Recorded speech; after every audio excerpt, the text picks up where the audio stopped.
connecting. Hey, Pros. like a pro. Yeah. Oh my gosh, I'm so excited. Can you tell? I'm going redder by the second.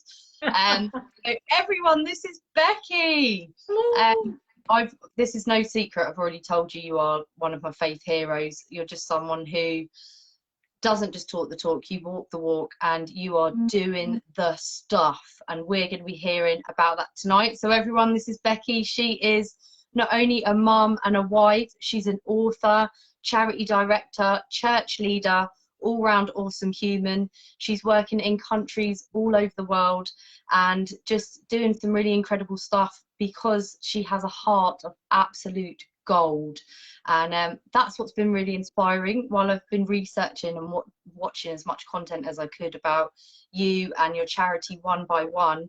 And I just love One by One. That's how I actually first met you at conference, when you were telling a little snippet about that, and it just stood out to me. You can't change the whole world, you can change one person's world.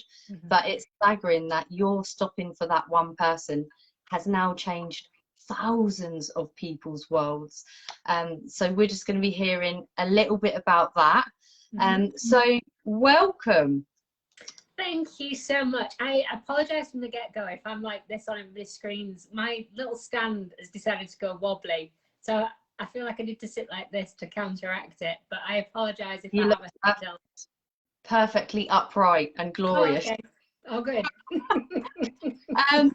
Okay, so we do have loads to get through, as with everyone when I do these. It's just so hard to think how we're going to get it all into a short space of time. So what I'd love to do is I'm kind of going to whiz up to that point of what you called your non-negotiable moment. So a story of a girl called Felicity, which is the story that I first heard that had me in tears.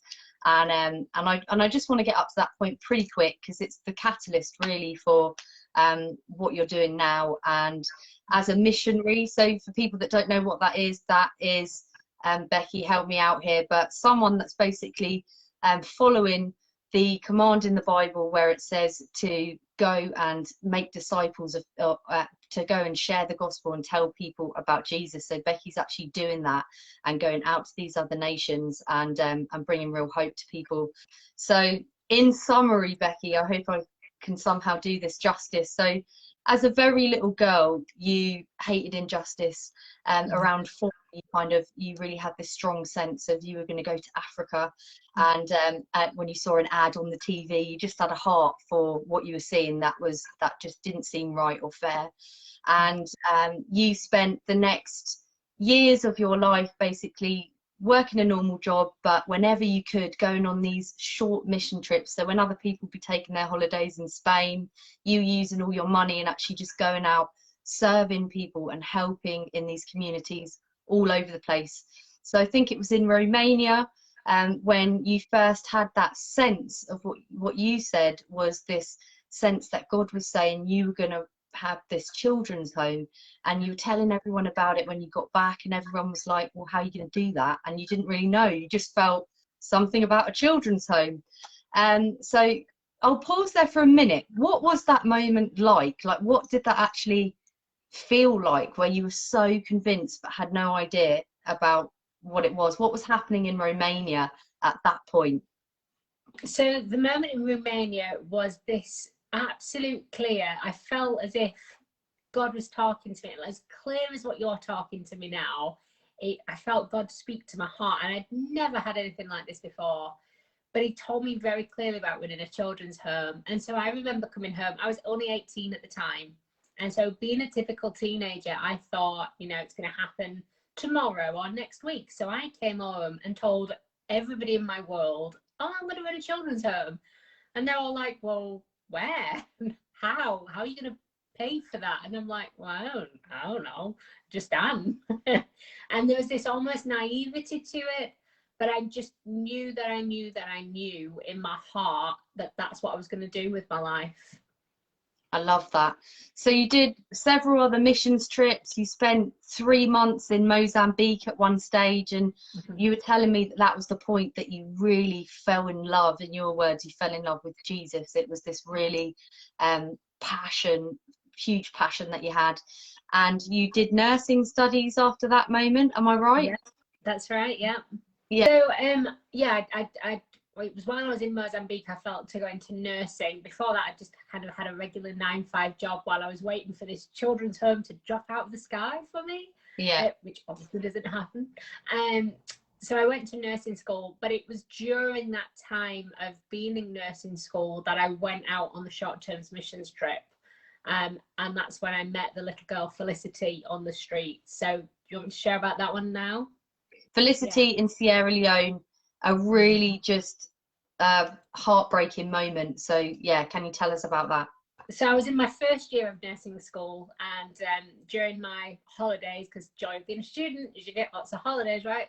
And so in one of my holidays, I went out with my local church to Sierra Leone, and they were doing like lots of different gospel outreaches, and we were doing feeding programs and loads of amazing stuff. But it was this moment on the street that literally changed my life forever. And I met this little girl, and she had no shoes. So she was 9 years old and called Felicity. And so I took her to the marketplace and bought these little pink flip-flops. So the flip-flops cost me, I think, around the equivalent of about 50 pence. So this wasn't some like huge act of generosity. It wasn't an Instagram moment, you know, those moments where people try to capture, oh, look what I'm doing. You know, it wasn't anything like that. And in fact, at the time, I thought it was just a nothing moment, a very, you know, mundane part of the trip, until the evening. And Felicity came running towards me. She's got this huge smile on her face because for the first time in her life, she's wearing shoes. And she approached me. She said, should I wait in the hotel? And so I said, well, no, we're literally just about to get in the cars. But all the team was stood outside the hotel. We were about to get in the cars to go to this big gospel campaign. So I said, no, we're just about to get in the cars. You can travel with us. That's fine. There's space in the car, no problem. And she said, yes, but shouldn't I wait in the hotel room for you? And I think if she'd have turned to my husband, Matthew, or any of the guys on the team and said that, I would have known immediately what she was asking. But I genuinely couldn't process what she was saying, because here was a 9-year-old girl looking at another girl, and I was in my early 20s at the time. And I remember thinking, no, I must have got this wrong. So I asked her a third time, and sure enough, she explained she thought she should wait in my bedroom because she presumed the only reason I'd spent 50 pence on her was so that I could have her body.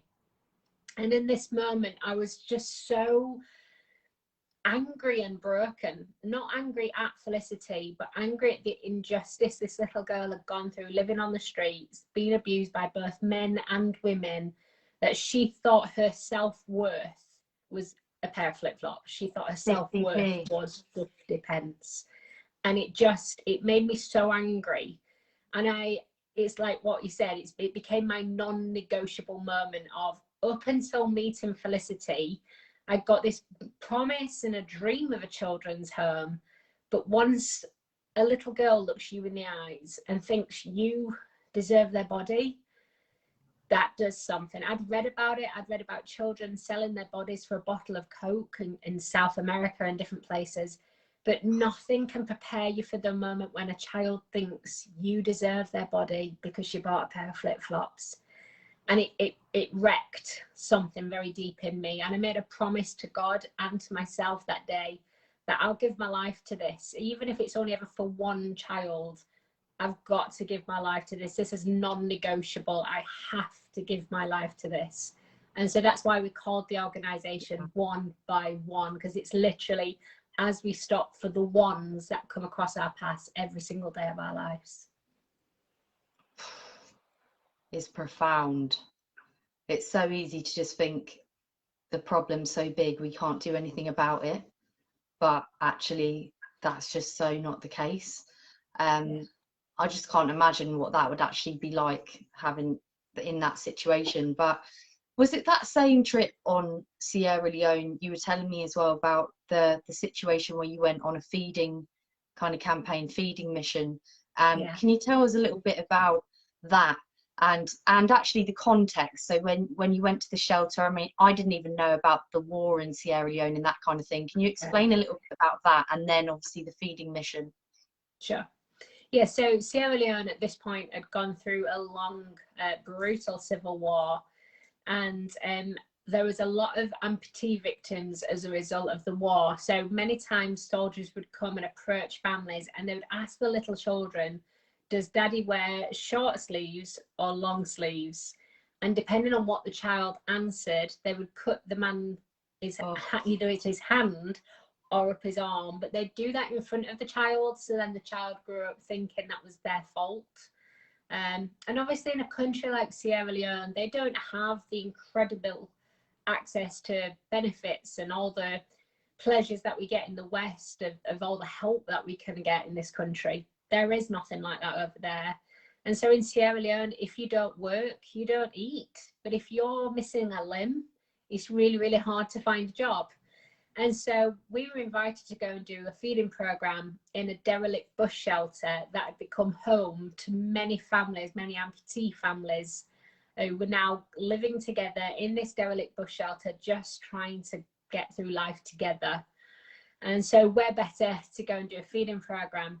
And so we went, and I got this little blue box of rice, and it was, you know, a little. How big? Have you even got like something there to actually kind of, a book behind you that might be around the same size?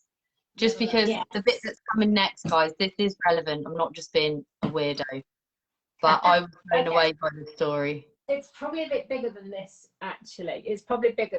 Yeah, it's definitely bigger than that, actually. I don't have a book quite big enough. Maybe the size of this. Oh, just wrecking the place now. Don't know if you heard that, but it just chipped the wall. Sorry. It's all good. So, probably about the size of that. Okay, hold it back a bit. Right, okay. Maybe size of that. Actually. Okay, I'm failing miserably at finding something. It's fine. So with your hands, I'm saying like Tupperware box. Think of the size of a bread bin. Maybe the size of a bread bin. Will that help? I can visualise that. I think we've all got that. Right. So you took a Tupperware box of cooked rice. Of cooked rice, yes. And so the mama who gave it me, she said this rice, this will feed 50 people. And I was assured that where I was going, that would be more than enough. So anyway, I arrived in the venue with my little blue box of rice to feed 50 and was horrified to see over 100 people sat waiting. And I freaked out a little bit, if I'm brutally honest, because if you go to people who are hungry, and I mean really hungry, I'm not just talking about they skipped breakfast, I'm talking about people who've probably gone 3 or 4 days without food, like they are hungry. And if you go saying you're going to do a feeding program and then you get there and you've not got enough food, you're in trouble. Yeah. And so I started freaking out. I also didn't want it to reflect badly on the gospel. I was there also to share about Jesus, and I didn't want it to be like, oh, come to a feeding program, but then it looks like I've tricked them into hearing something else and then me not feeding them. So I've got this whole internal processing going on.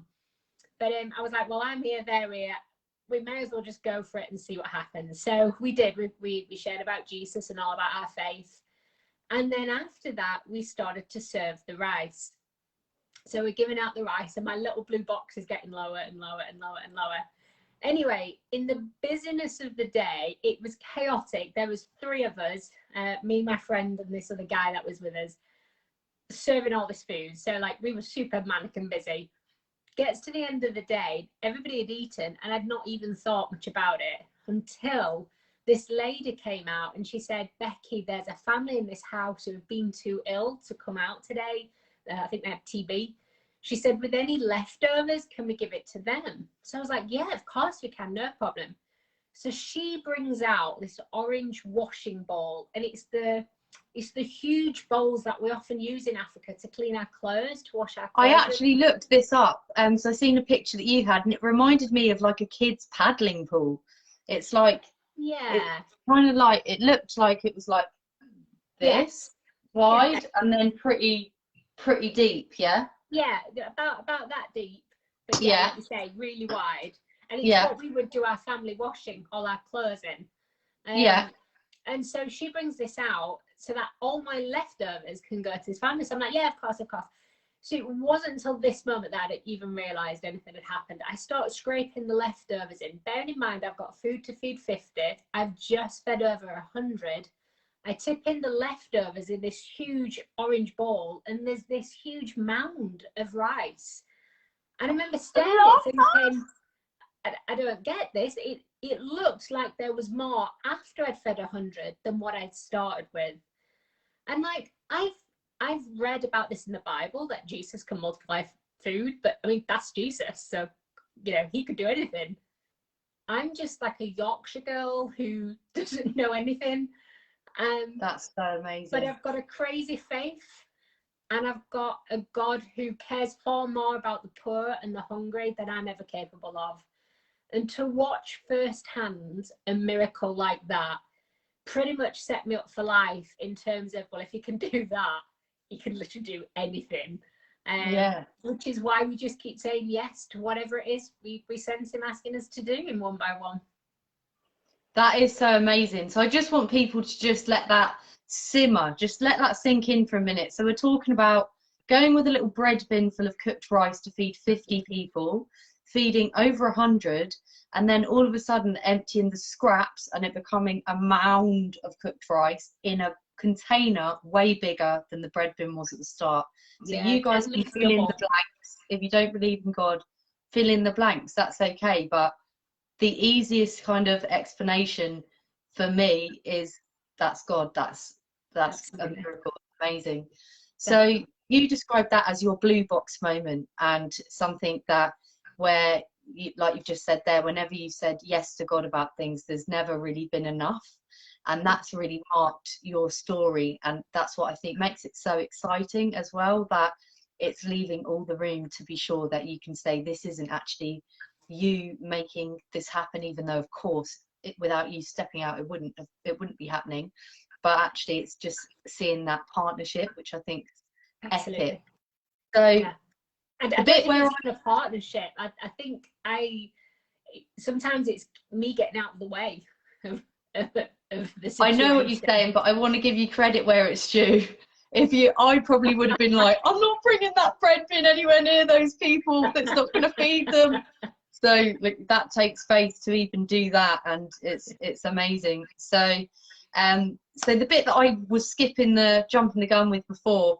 So you did finish after this trip. You finished your nursing degree or your nursing studies, and then you were praying, and you felt God say, now's the time to find land. So all of a sudden this dream that you had 13 years before, all of a sudden you're kind of hearing, oh, this might be the time. And you go on another trip to Kenya, and you meet this guy that didn't know you. What happens on the first day of this trip? So I was going out again with my local church, and in my local church they'd set up to do again more gospel campaigns and things like that. And so I'd gone out with them and very much felt before going like, now's the time, look for land. So suddenly I had my where was Kenya. So on the first day I sat with the pastor who'd been the Kenyan guy who'd helped to set up all the gospel campaigns. So I knew that he was a trustworthy guy and a man of integrity. And so I didn't know him, he didn't know me, but I remember sitting across the table and just saying, look, I know you're going to probably think I'm crazy, but since the age of 18, I felt God speak to me about a children's home. And before flying out to come here, I felt him say to my heart, now's the time, look for land. Like, God rarely speaks that directly to me. So it's not like these moments happen every day of my life. I'm not one of those crazy people who ask God what colour socks to put on or anything weird. So when God does speak... No offence to the people asking God what socks they should wear. I mean, go for it. But, you know, I just choose black. So, you know. Yeah. But anyway... So it's not like God speaks to me every day of my life, but when he does, it's very directional, and I know it without any confusion or any doubt. And so I shared it with him, and as I sat across the table, his eyes just began to fill up with tears, and he said, Becky, I've just been given a field recently. It's yours, you have it. And so he took me out for the first time to a little village where you went called Bumala B. It's in the middle of nowhere, literally just mud huts and then us. But I saw this beautiful field. It was literally just a field of grass back in 2009. And I've got a photo somewhere of us shaking hands as he was giving me this little tiny field as it was back then. And sure enough, that's where the first children's home was then birthed, right there in Hollyby. Looking at the time and thinking, we're only on King's Home. We've got like mad stuff to get through, so I'm going to have to pick up the pace. But there's so much good stuff in it all. It's like we should have done this in 3 parts. Okay, so you got the piece of land, and then all of a sudden the architect's plans. Is it the plans that were 150k? Just the plan? So I got the architect's drawings, and with that came then the builders. Because when I was reading my notes, I was like, I could be an architect. 150 grand for a drawing. He'd have been sacked if he was trying to charge 150 grand for some drawings. I don't think so. I mean, that is a huge amount of money. You were saying you had no money at that point. One by One was only just a registered charity and had 2 wasn't grand. Even a registered charity in 2009. No, so it became a charity in 2011. So wow. we had hope and like a community account, as it was known at that point, and so that had been open for a couple of years just for the feeding program stuff. But it had taken me years to raise like £2,000 I think we had in there, and it'd taken me years to get that £2,000. And suddenly I'm looking at a bill with the architect's drawings and the quote from the builders for 150 grand. And it actually ended up being more than that in typical Kenyan style, but I'm not getting to that. But I remember just this awkward moment of, I've not got this. It's taken me years to get 2,000, and I'm supposed to raise 150. Like that, I just can't do this. Like, I come from a normal family.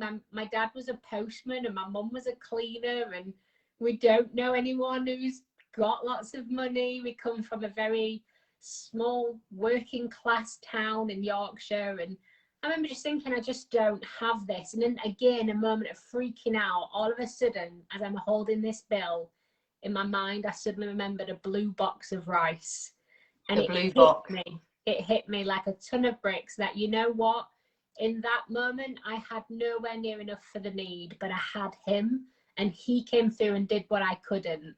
And I held this piece of paper and said, okay, God, do it again. I've not got anywhere enough for the need, but I've got you to do what I can't. And sure enough, he did. We opened the home on the 12th of the 12th of the 12th with not 1 penny owing on the building. That is actually amazing. That is really crazy, because it's a mad amount of money. It doesn't even sound like real money when you've got none, and all of a sudden it just comes in. So yeah, that home, I did go there. As you mentioned, I was honoured to go there and see just the happiest kids, all calling you Mama Becky. And these kids, you would never know actually the horrors that a lot of them have been through, or that all of them have been through, because it's abject poverty, really. I mean, here in the UK, I guess we can talk about relative poverty, but we're not seeing abject poverty. And you were saying, you know, there's kids bringing in fake death certificates of families because they're desperate to get in, because, you know, there's just, everything is horrendous and their lives are chaos. And so I don't think we even need to go into the detail of some of those stories. We can let people use their imaginations of vulnerable children when they just, you know, they're in the remotest part of hopelessness, until you guys came along and were able to bring the hope of Jesus and actually living it out and providing the safe haven. But could you just tell us very quickly the story of Jess, because she is just one of the amazing success stories of Kings, and I just think it's important for people to hear what happens when you get involved in these kids' lives. Yeah. Okay. So firstly, I've got permission from Jess to share her story, because obviously it is quite sensitive. This is her life. Yeah. But Jess's parents were both HIV positive and passed away when she was tiny. Some of their siblings had also passed away, and then it transpired Jess was also HIV positive. So she was an extremely poorly little girl to the extent she had 2 older sisters who had survived, but because Jess was so ill, they backed off from her. They had nothing to do with her. I think to try and guard their hearts, because they'd already lost mum and dad themselves, they'd already lost other siblings, and they presumed Jess was going to die pretty soon, and they just couldn't face the heartache of losing yet somebody else, and so they distanced themselves. And so when we took Jess in, she was a very poor little girl. No one anticipated her to live very long at all. So we put her into our home. We started putting her on the right medication, giving her a good diet, and just pouring love on her. And we put her into a primary school. She's an incredibly clever little girl. And I remember when she graduated from primary school, all the local village been like, oh my gosh, Jess has just graduated primary. Like, she's not supposed to be alive at this point. And so then we put her into secondary school, and Jess, being Jess, she's got such a determination. She's like, if you tell her she can't, she will show you she can. She's got that kind of drive and personality. And so she smashed secondary school, did so well. And now she's our first candidate who's now in university studying to be an accountant. And she is the sassiest. That is amazing. I still call her a little girl. She's not a little girl at all anymore. But she is sassy, she's strong, she's full of character, because she knows she's loved. You know, she's loved first and foremost by God, but also by our incredible staff in the home at King's. We've got over 40 staff now at King's, and they are just amazing at loving and raising our children to be strong and courageous. There's no victim mentality. They run with passion and with fervour, and I'm just so proud. And you can tell how much you love them from the way you talk about them. I know you're out there all the time, like you really do love those kids, and I've seen how much they love you as well. So guys watching this, spread the word, because it does cost money, and you can help just a little bit a month giving to sponsor a child and actually know that you're changing someone's life. So the details are in this post about that, so little plug there, please. But that's not the only home. We're going to get on to some other homes that were not in the pipeline that ended up coming from just this ongoing journey and these steps. So yeah, I mean, Kings, I didn't even say there, so it's not just, yes, there's the home, you've got the primary school, the secondary school. Your schools are performing some of the just outstanding schools, outstanding resources, and it is amazing. So well done to you guys. But at the school gates, you had a conversation that took all this to the next level. You weren't expecting it. You didn't know anything about this. And out of this, a couple of conversations at the gates, the Dignity Project was born, which is to help prevent children getting into human trafficking and modern day slavery, which is a huge, huge problem. But you didn't realise it was on your doorstep. So how did you find out that it was so close to home in Kenya? So as you say, I was walking through the school gates about to go into the village, and a mum approached me and she said, Becky, can you pray? My child's been missing for X amount of months. And so I started asking her lots of questions and found out that her and her husband had split up. There were problems in the family and just lots of different issues. And so I said my nice, neat little prayer over her. But what I'd done in my mind was negotiate away the problem. So I'd come to the conclusion of maybe the dad's come and took the child in the night, or something to punish the mother, something like that. So I carried on with my day and didn't actually think much about it. But 2 days later, I was walking back through the school gates again, and a second mum approached me. And she said, Mama Becky, please will you pray? My little girl's been missing for 5 months now, and no one knows where she is. Oh, so I started to ask her the exact, say that again. I'm just imagining your child missing for 5 months. But yeah, go on. Like, how do you cope with that? And so I started to ask her the same questions about her family. And this time, her and her husband were together.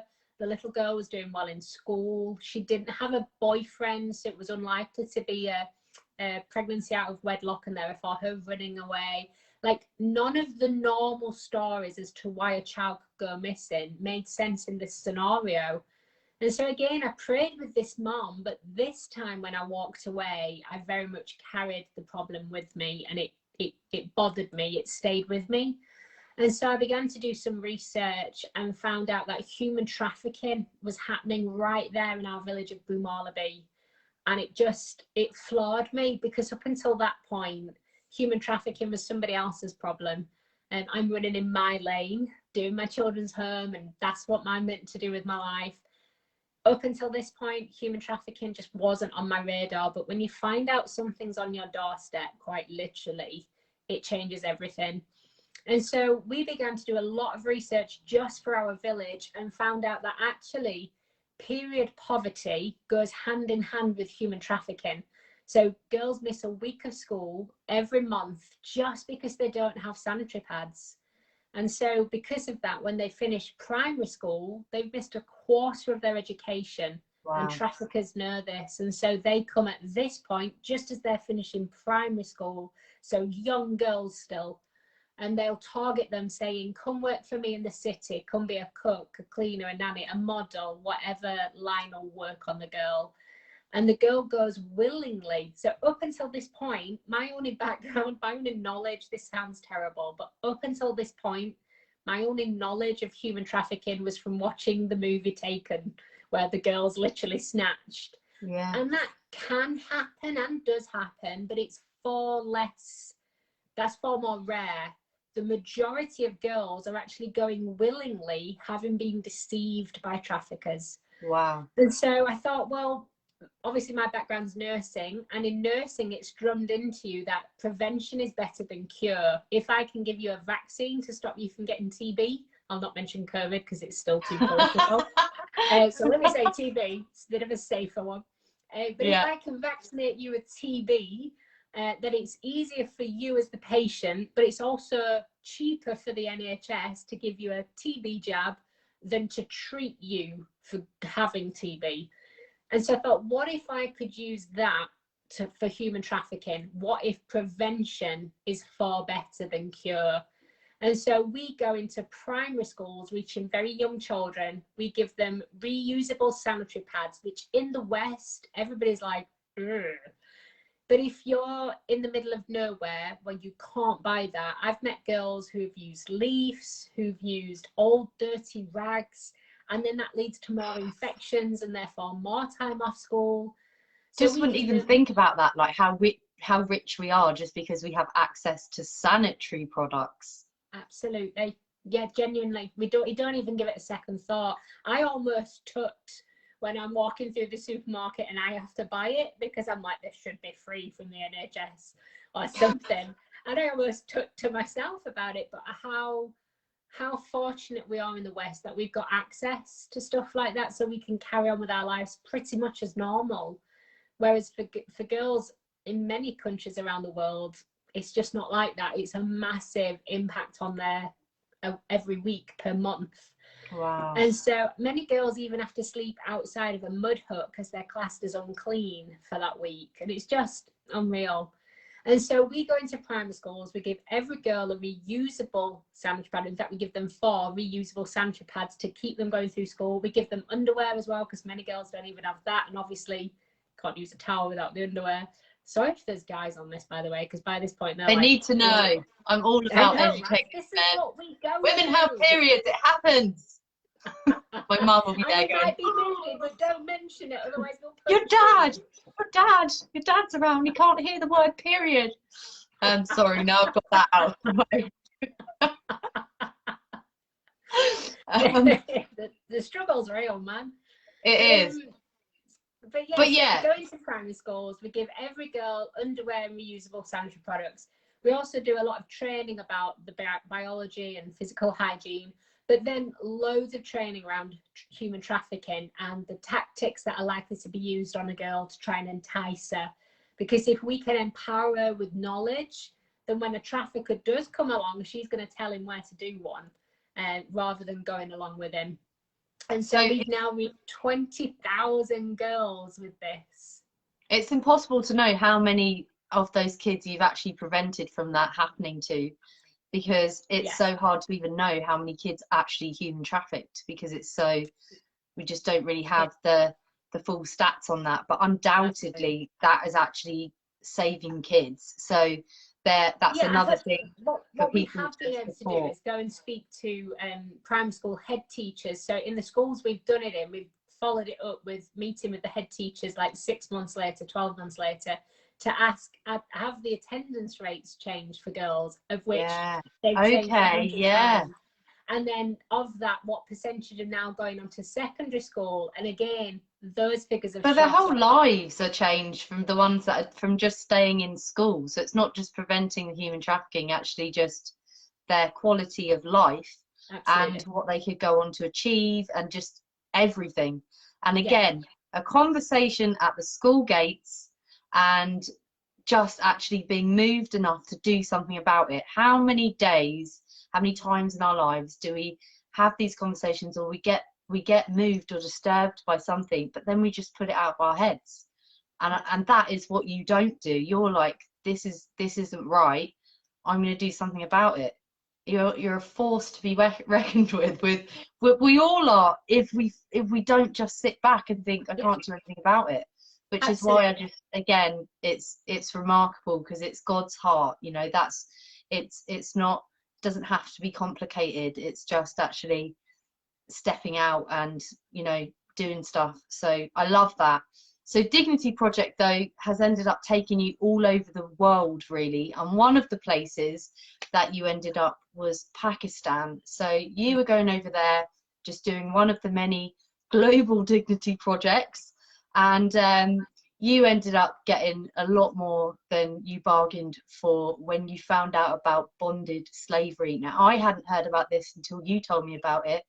And the way you described it, human trafficking, you know, we know about that, and it's people try to hide it.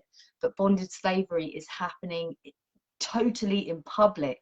And there are thousands and thousands of 3 to 4 year olds working 13 and 14-hour days, building these bricks, getting arthritis, their lungs full of this soot, they're ill. You'd said to me just yesterday, you were there for a week or so semi-recently, and had a cough that you thought was just from inhaling that soot. And to think that that's what those kids are living in. So just so that people understand that the story in story form, can you tell me about that first family that you ended up meeting, when you were saying, how has this happened, that the couple where the wife was pregnant, and then what happened from there? Can you tell us? So I met this family, as you said, and I said, okay, well, tell me your story. How did you end up living in a brick factory, making bricks your whole life? Like, how does that even happen? And so the guy began to explain through the interpreter. He said, well, 13 years ago, we were newlyweds, and my wife became pregnant with our firstborn. So everything was exciting and wonderful. But as she went into labor, there were serious complications, and it transpired she needed an emergency cesarean. Well, the husband didn't have the money to pay for a cesarean, and he knew if he went to a bank, he'd probably be declined. But even if not, it takes weeks to process a loan, sometimes months. But he needs the money today. He needs it right now to pay for the cesarean. And so in order to save his wife and his unborn child, they did the only thing he knew to do. He took a loan from a brickmaster. And the surgery was $150. That's nothing in the West. $150. So he took this loan, paid for the surgery. Everything went fine. Mum and baby both delivered well and fine, strong. Except 13 years later, I'm looking at this couple and their now teenage son. They've since gone on and had another 3 children. So it's now this family of 6. That's the 13 years of being paying off a loan of $150. And so I said, well, how much do you earn now? I mean, after working 7 days a week for 13 years, paying off and $150, surely you don't. Yeah, it's crazy.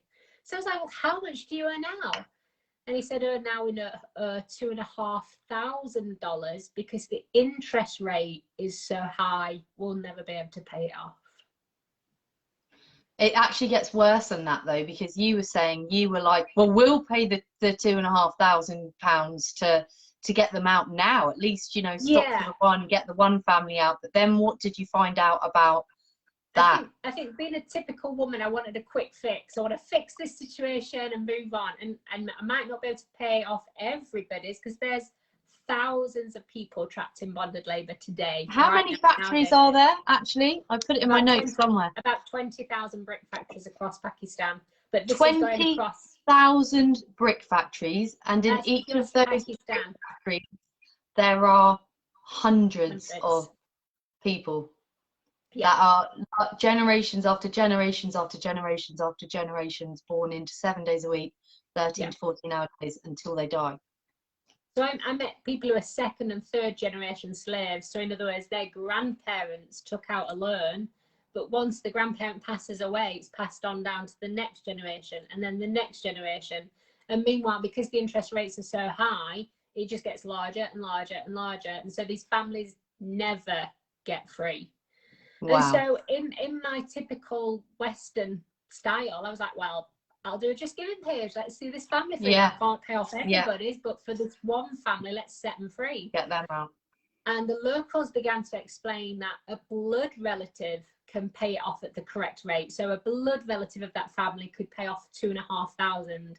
But as an outsider coming in, I would be charged double, triple, quadruple, whatever to outprice me, because in reality, the slaves are worth far more to the brickmasters than the value of the debt itself. On top of that, because many of them are born into brick factories, they've never had 1 day of education. All they know how to do is make bricks. And so if we take them out of the brick factory, well, what then? Where are they going to live? How are they going to make a living in order to eat? And so we knew it had to be a long-term strategy to tackle this, rather than just some sort of quick fix. And so that's why we built the Safe House in Pakistan, where now, by the end of this month, we'll have rescued 85 children out of slavery. Amazing. So that they're now getting a full-time education, so that in 10, 15 years' time, they can pay off their parents' or their grandparents' debt at the correct rate, but then also then see their whole families set free from slavery, because they'll be able to have a proper job and therefore buy a house and pay for food and just support their families, really. Again, like, other people would have just looked at that situation and gone, that's terrible, I'll pray and hope for the best. But there you are, built a home, children and families' lives being changed. It's just absolutely amazing. It really is amazing. So guys, again, so you've got King's Home. Sorry, go on. It's the joy of team, though, because I genuinely... It is. I'm saying you as the face of your team. It's you, and it's Matthew, and it's Josiah, and it's all of the people on the ground that are doing it all. Of course it is. And it's God. Yes, God. But it's just inspiring. That's also what it is. So it didn't stop there, though. So you'd think by this point you've really got enough on your plate.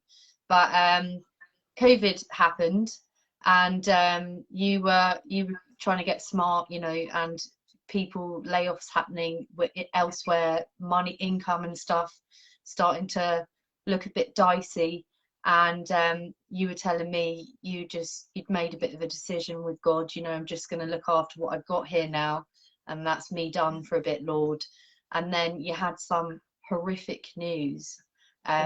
Would you mind just sharing a little bit about that, and how that actually ended up multiplying your projects pretty much overnight?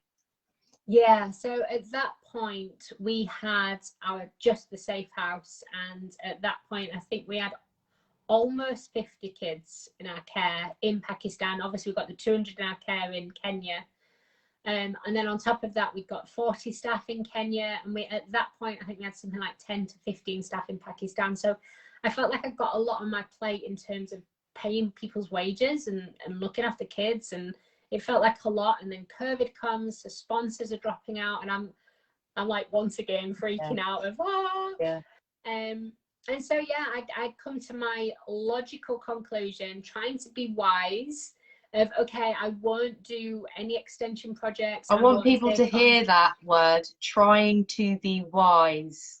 Okay, carry on. Yeah, miserably failing, but trying.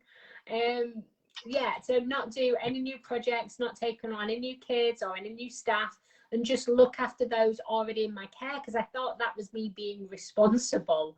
Yeah. And as you say, I received a phone call from one of my team in Pakistan, and a 3-year-old little girl in one of the brick factories had been raped and murdered, and then her body was just left on the brick factory floor like a piece of rubbish, a piece of trash. And my team were crying as they were giving me this news. I could tell they were clearly disturbed, as was I.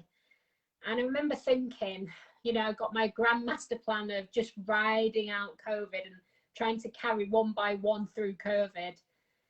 And I remember thinking, how in the world could I ever meet this little girl?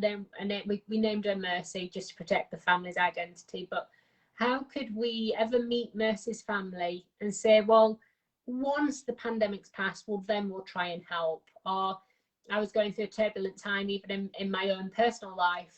And again, another reason for holding back for a little bit and almost not withdrawing, but just self-care for a little bit. Yeah. Yeah. And I remember thinking, how in the world can I say, well, when my life's a bit better, well, then I'll help? Because by comparison of what this mum was going through, I had nothing to complain about. And it just broke my heart that in this day and age, 3-year-olds not only can be raped and murdered, but then just left on the floor as if it doesn't matter because she's just a girl and she's just a slave. And so I said to our team, okay, well, what can we do?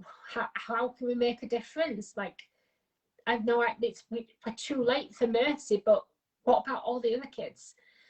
And so we decided to launch a project where we go in to brick factories. And so every week now we go into brick factories. We've got a team of 15 people who go into factories. We're obviously contending for freedom for these kids. Our major prayer is to really shut down these places. But there's a big process, because what then? What about all these hundreds of people? They're going to be displaced because the brick factory is their home as well as their livelihood. And so there's a whole big story in the background going on. But in the meantime, let's get in there. Until we can get all the kids out, let's get in. Yeah. And so we launched Sunday school, going into these brick factories, teaching these children just to read and write, just bringing them hope and joy, playing games and simple stuff just to make them laugh, because they've never had a normal childhood where they've been allowed to laugh. But then within weeks of that, I got a phone call that another girl who was part of our Sunday school program, she was 9, was also raped. And so again, we knew we had to double the size of our safe house. Our safe house was at maximum capacity. And so we said, okay, let's build a second floor and bring in more kids. And so in this year, the year that should have been my year of holding back, we've ended up doubling our outreach work. So we're now in 50 different brick factories, and doubling the size of our safe house, so that by the end of this month, we'll have had 85 children rescued out of slavery. But I'd still believe we're very much scratching at the surface. There's a huge work that needs to be done across Pakistan and also other countries. It's not just Pakistan. Bonded labour is going across many different nations like India and Cambodia and lots of other places. And so we really want to work hard and aim high to start tearing down these things. But it's hard, you know, you've got to start dealing with governments, and it's hard work. So we want to do it at the top level of starting to do that, but also working on grassroots level of being in the factories, being with the kids and making a difference to their daily life right here, right now. I mean, yeah, it's hard. It's also life-threatening. So even like you talking about this, it's still risky, because like you've already said there, these slave masters don't want to let these kids go. So actually we can't say too much, but there's a way that the kids are able to even get this glimmer of hope here. But you have to be savvy about it, because otherwise they're not going to let you do it, really. And also, yeah, I mean, in nations and countries that we won't say. You've been in the back of cars because of the threats of publicly being just sat in a seat like a normal person. Like, you're going to extremes, the extremes of where love is taking you, and I think it's love is extreme, and I just think that's really amazing. But maybe in the next, if it's possible, 2 minutes talking about life threatening, can we do Matt's story? So your husband Matthew, a massive legend, and no offense Matthew that I didn't ask you to do this with Becky, I just couldn't figure out how two heads and how I'd do it. I'm not ready for doing a double interview yet. But let's honor him with this life-saving, his miraculous life story. Yeah, it doesn't matter if we run over by a bit, but I want you to pray as well after this. So if you can just, Matt's malaria story. Yeah, so 2014, Matt got malaria, and I, being typical wife, didn't think it was malaria. I thought he just got a bit of man flu. So I'm like, come on, mate, bit of paracetamol. We've got work to do here. Pull yourself out. You're not dying. Come on. Yeah, pull yourself together, man. You know, typical. You know, very apparently nurses make the most harsh wives, apparently, in terms of just no sympathy. But anyway, so I'm like, man up, come on. We'd just come back from Kenya, and then we'd flown straight out to America, because at that point we were fundraising for the secondary school that I believe you saw in Kenya. Was the secondary school there when you came? Yeah. So we were fundraising for that, and so we got places to go, people to see, no time to be ill. And he started being really ill, but he quickly started to deteriorate. And so we took him to a doctor's, and the doctor did some tests and then came through and said, look, I've rang the hospital already to get you a bed. You need to go straight there now. I don't know what's going on, but there's something way off in your bloods. Get to the hospital as quick as you can. So I'm like, oh my gosh, this is a bit more than man flu. So made it to the hospital. I dropped him off at the door and then went to park up, because the car park was massive. By the time I made it from the car into the front of the ER, he was already in a wheelchair surrounded by people. And unbeknown to me, when I dropped him off, he'd literally collapsed in the doorway. But it was just at the point where Ebola was all over the news. So like the worst possible timing. The doctors looked at us and said, you've not just been in Africa, have you? Now we were like, well, yeah, but not Sierra Leone, or, you know, we were at the opposite side of Africa, but I guess Africa's Africa. And so they were being cautious and thought he'd got Ebola because he had some of the symptoms. So he gets rushed off into quarantine. To go in his room, you had to put this whole spacesuit on. It was crazy. It took days to get the reports from the CDC to prove it wasn't Ebola. But in the meantime, they also found out it was also malaria. And so on the 4th of October, they did pathology results. Now, the day before, they'd already told me his life's hanging in a balance, because if you have 5% of the parasite in your red blood cells, it's severe. And the day before, Matt was at 20%. And so they were saying this is really severe. But on the 4th of October, they took me in a side room and said, I'm really sorry, but we've just done his latest pathology results. He's now at 50%. Now, as a nurse, I know if your blood is half overtaken by a parasite, then medically speaking, there is no way of pulling that back round, because it's already multiplying at such a rate, you can't regain control. And so they took me in a side room and they said, we've stopped all the malaria treatment. We're now just giving him pain relief until he passes. But you're looking at about 2, maybe 3 hours. Well, Matt was 27 at the time, and up until this moment, he was strong and healthy. He's one of those crazy people who runs because he likes running. I run because I like food. He runs because he likes running. That's just crazy to me. Like, that is therapy or something. But so he was strong and healthy and fit, and all of a sudden I'm being told he's got 2 or 3 hours left to live. I remember just holding this rubbish bin, sat in this side room, and literally just wrenching into this rubbish bin because I couldn't believe what I was being told. I was like, I just couldn't believe it. So anyway, I was determined that in Matt's last few minutes, I wouldn't be hysterical by his bedside. I wanted it to be peaceful and calm for him in his last minutes on earth. And so I just held onto this bin and just wrenched in it and tried to pull myself together as best you can in a moment like that. And so it took me probably best part of about an hour to really pull myself together, where I wasn't hysterical. And I remember walking out and walking past the nursing station to get to Matt's room on the ICU. And as I walked past, this nurse smiled at me, but it wasn't like a sympathetic smile. It was this huge smile, and she beckoned me over. And I remember thinking, she must not know what I've just been told in that side room, because this is like, it wasn't a smiling moment. And I walked over and she said, Becky, we have no idea what's going on, but we've just done another pathology results now, and it's dropped down from 50 to 10, and we can't explain it because we stopped the medicines hours ago. And so all of a sudden his malaria levels dropped. Now at this point, it was still an ongoing battle because his heart, his lungs, his liver and his kidneys were all in organ failure. And then afterwards we found out the malaria had also gone cerebral, so on his brain too. But from that moment on, from the moment where the malaria level dropped suddenly without medication, at that point, I knew God was doing something. So at that point on, I had a peace that carried me through some real heavy weeks of then contending for his organs to come back round. But from that moment on, I knew God was doing something. And now, years later, Matt is still running for fun. And he's strong and he's healthy and he's well, no side effects at all. He had back in 2015 2 seizures because of the cerebral impact. The brain. But from that point on, no more seizures. Wow. He's back driving again. He's not had to have dialysis since 2014.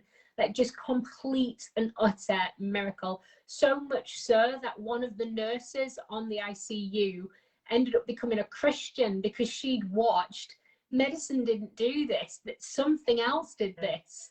And even one of his doctors wrote, this has to be a miracle because there's no medical explanation to this recovery.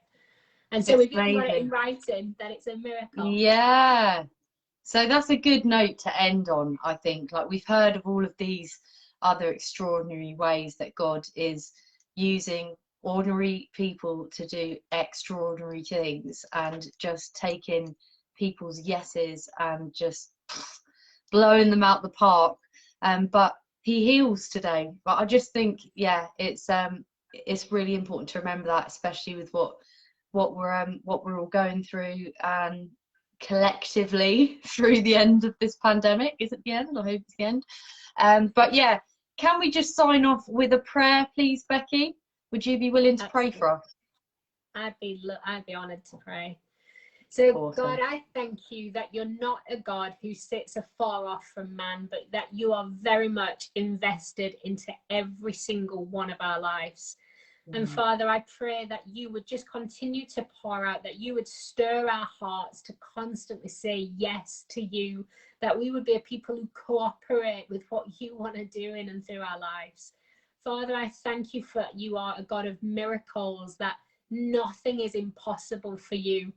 And I pray that everybody who's tuned in and watches this would just encounter you in a very real way, that you wouldn't be some distant God of another religion and another type of faith, but that they would encounter you as a true friend, as a true father, as someone who truly loves them and values their life and knows every part of their life. So God, we invite you into our lives, that you would be a part of who we are, that you would be our passion, you would be our purpose, and you would be our prize. God, we love you and we honor you with our lives. Come and have your way more and more. God, I pray for all the kids that are still to this day trapped in slavery. God, I pray that we would break the arm of the oppressor and see these families and these children set free once and for all. God, do an incredible work in Pakistan, I pray. Amen. Amen. Oh, thank you so much for that, Becky, and thanks for everyone that stuck with us there. Please give one by one your money and keep all this amazing stuff going. And yeah, I'm going to be keeping a close eye and just keep going. Thank you. And if anybody can help, we're obviously taking in all these new children who desperately are going to need sponsors. So if anybody is able, all the information is on onebyone.net, and we would love to have anybody come help. Links in the bio. I've put it in the bio, so do check that out, people. But yeah, you're the best. Love you. Bye. Thank you. Bye. Bye. Bye, everyone.